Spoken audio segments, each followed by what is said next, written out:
ప్రతి స్త్రీ ఇలా ఉంటే ఏ కష్టమూ రాదండి. ధర్మశాస్త్రమే చెప్పింది. సుమంగళి స్త్రీలు నెత్తిన కుంకుమ లేకుండా ఎప్పుడూ ఉండకూడదు. 2 చేతులతో తల గీరుకోకూడదు. అయిన దానికి కాని దానికి ఎప్పుడూ కంటనీరు పెట్టుకోరాదు. ఇది దరిద్రమును తెచ్చిపెడుతుంది. ఒక ఆకులో వడ్డించిన దానిని తీసి మరొక ఆకులో వడ్డించకూడదు.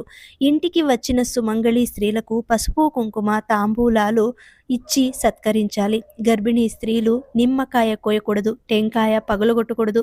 గర్భిణీ స్త్రీలు గుమ్మడికాయ కొట్టకూడదు. సూర్యోదయం పూర్వమే ఇంటి ముందు కల్లాపు చల్లి ముగ్గులు వేయడం వలన లక్ష్మీ అనుగ్రహం కలుగుతుంది. మీ ఇంట్లో ఇలాంటి పనులు చేయడానికి మనిషి ఉన్నా ఇంటి యజమానురాలు చేయడం వల్ల లక్ష్మీ లోగిలిలోకి రావడానికి సిద్ధపడుతుంది.